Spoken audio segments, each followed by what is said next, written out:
السلام علیکم لسنر، امید ہے کہ آپ خیریت سے ہوں گے۔ آئیے انسپیکٹر نیاز احمد کھوسر سیریز کے سلسلے کی ایک نئی کہانی سنتے ہیں۔ وہ 100 بستروں کا پرائیویٹ اسپتال تھا۔ بہت خوبصورت عمارت تھی جہاں صفائی ستھرائی کا معیار اعلیٰ تھا، البتہ کافی مہنگا اسپتال تھا۔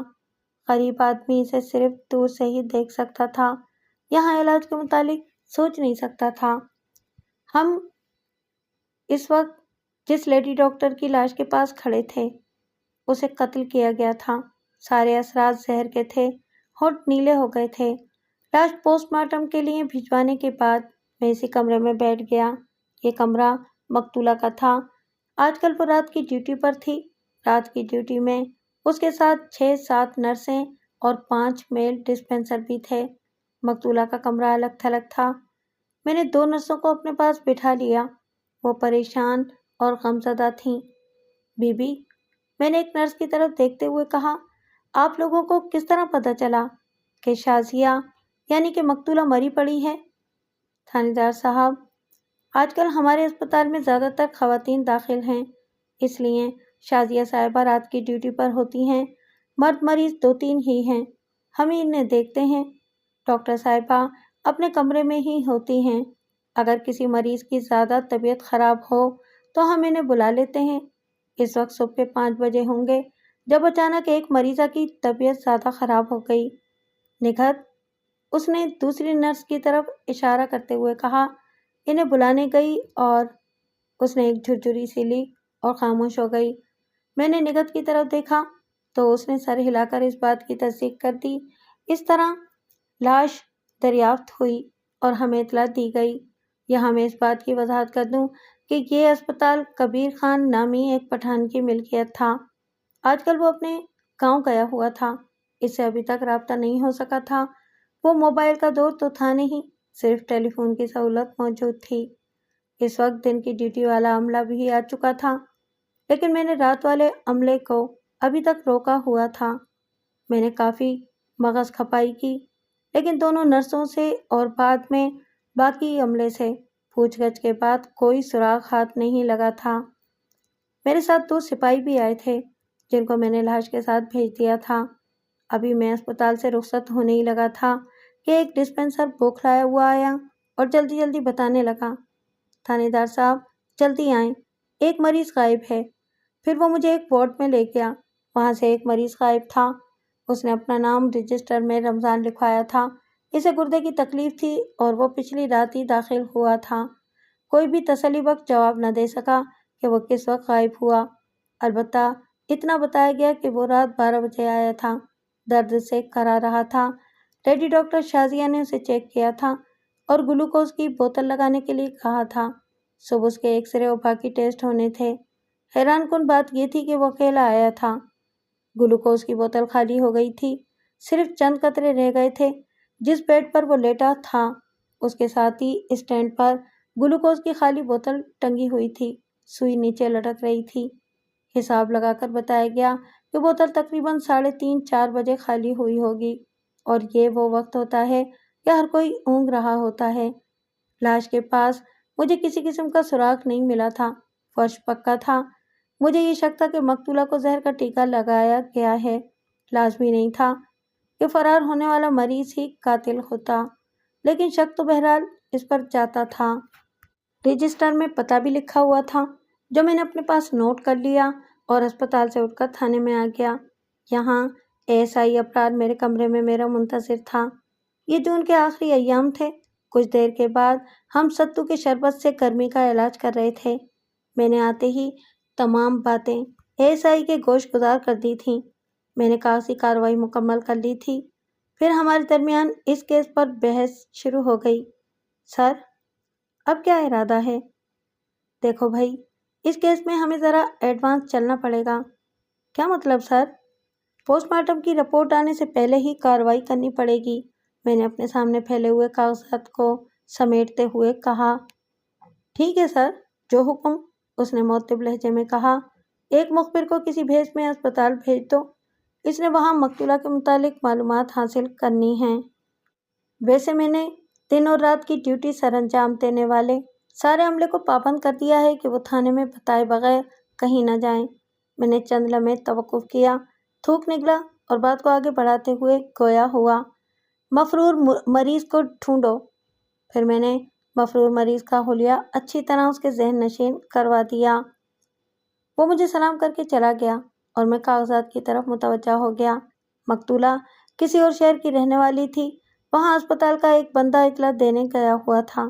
شام کو ایک مرد اور ایک عورت تھانے میں آئے، دونوں رو رہے تھے۔ مقتولہ ان کی واحد اولاد تھی۔ میں نے انہیں بٹھایا، ٹھنڈے مشروب سے ان کی پیاس بجھائی، لیکن ان کے اندر جو غم کی بھٹی جل رہی تھی وہ بار بار آنسوؤں کی صورت میں اپنا دھواں چھوڑ رہی تھی۔ اس وقت میں انہیں صرف تسلی دلاسا ہی دے سکتا تھا۔ وہ میں نے دینے کی کوشش کی۔ بڑی مشکل سے انہوں نے چند باتوں کا جواب دیا۔ ابھی میں ان کو مزید کریدنا چاہتا تھا۔ وہ غم سے نڈھال تھے۔ وہ بار بار یہ کہتے تھے کہ ہمیں بیٹی کی لاش کب ملے گی۔ میں نے انہیں کل دوپہر تک آنے کا کہا۔ وہ چلے گئے۔ تھانے دار کو پتھر بننا پڑتا ہے، ورنہ وہ تھانے داری نہیں کر سکتا۔ اگلے دن 11 بجے کے قریب لاش اور پوسٹ مارٹم کی رپورٹ آ گئی۔ والدین کو کب صبر آ سکتا تھا؟ وہ 10 بجے کے آئے بیٹھے تھے۔ میں نے کاغذی کارروائی مکمل کر کے لاش ان کے حوالے کر دی اور قتل کی جو رپورٹ میں نے پہلے اپنے طور پر ان کے نام سے لکھی تھی، ان پر بھی ان کے دستخط کروا لیے۔ یہ قانونی تقاضے ہوتے ہیں۔ میں زیادہ ان میں آپ کو نہیں الجھاؤں گا۔ بہرحال پوسٹ مارٹم کی رپورٹ نے میرے بیشتر اندازوں پر تصدیق کی مہر ثبت کر دی۔ مقتولہ کو زہر کا ٹیکہ لگایا گیا تھا۔ گردن پر سوئی کا نشان تھا۔ زہر بہت سریع الاثر تھا۔ آگے زہر کا نام بھی لکھا تھا جو میں آپ کو نہیں بتاؤں گا۔ مرنے کا ٹائم 4 اور 5 بجے کے درمیان لکھا تھا۔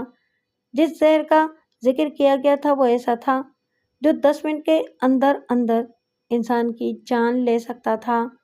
بہرحال اب مجھے قاتل کو ڈھونڈنا تھا اور یہی میری ڈیوٹی تھی۔ جو معلومات تھوڑی بہت مجھے مقتولہ کے والدین سے حاصل ہوئی تھیں، ان کا ذکر آگے آئے گا۔ اس دن اس کیس کے سلسلے میں کوئی پیش رفت نہیں ہوئی، سوائے اس کے کہ مخبر نے مقتولہ کے متعلق معلومات سے مجھے آگاہ کر دیا۔ ان معلومات میں وہ معلومات جو مقتولہ کے والدین سے حاصل ہوئی تھیں ملا کر مختصراً آپ کی خدمت میں پیش کر دیتا ہوں۔ مقتولہ اپنے والدین کی اکلوتی اولاد تھی، اس لیے ان کی خواہش تھی کہ وہ زیادہ سے زیادہ پڑھے۔ ان کے پاس پیسوں کی کمی نہیں تھی۔ پھر مقتولہ لائق تھی۔ ہر امتحان اس نے امتیازی نمبروں سے پاس کیا۔ وہ اپنی دھن میں مگن تھی، اس لیے اس نے کسی اور طرف توجہ ہی نہیں دی۔